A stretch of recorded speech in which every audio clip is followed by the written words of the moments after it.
Les gens se permettent d'abandonner le business. Mais vous partez où? Si vous abandonnez là, moi-même, je vous demande, vous partez où? Et qu'est-ce que vous partez faire? Hein? Si ce n'est pas pour aller vendre dans l'alimentation, c'est pour aller peut-être des orpailleurs. Ou bien vous partez faire quoi?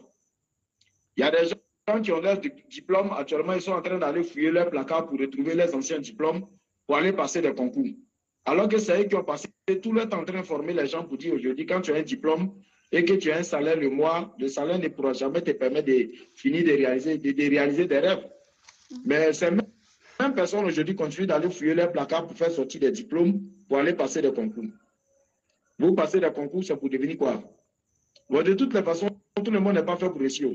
On a besoin aussi des personnes qui vont envoyer leurs enfants à l'école, des personnes qu'on va envoyer pour aller cirer nos chaussures, des personnes aujourd'hui qu'on va envoyer peut-être pour aller, en tout cas, faire des petites pousses. Il y a des gens dans la vie, là, même si tu attaches sac d'argent sur leurs pieds, eux-mêmes, ils vont s'arranger, détacher, partir pour laisser. Ceux-là, on ne peut rien faire pour eux.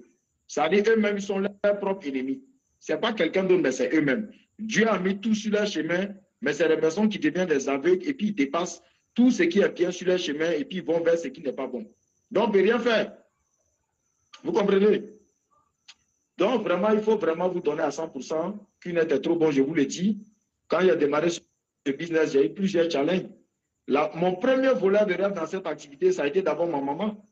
Quand je parlais du business à des gens, ces personnes venaient se renseigner auprès de ma maman. C'est ma maman qui leur disait de ne pas aller faire cunette, que ce n'était pas bon. Donc, c'est la maman qui était mon plus gros poisson. Donc, qu'est-ce que j'ai fait? J'ai tout fait pour pouvoir amener ma maman à démarrer le business. Et elle-même, elle a commencé à rassurer les autres pour dire ce business, il est bon parce que moi, je suis dedans. Les gens ont commencé maintenant à venir démarrer le business. Donc, c'est la même chose. Aujourd'hui, la meilleure manière d'amener des personnes à démarrer le business, c'est de voir leur futur. Si vous les voyez comme des futurs ASV, Kouadio, Suleiman Yaya, vous allez avoir plus de passion à les amener à venir démarrer le business. C'est comme ça. Quand tout le monde abandonne le business, il faut dire Dieu merci, parce que dans le plan de Dieu, il n'y a pas d'erreur. Dieu ne fait rien au hasard. Ça veut dire que ces personnes-là, leur histoire est finie dans ton histoire. Ils n'ont qu'à continuer leur chemin.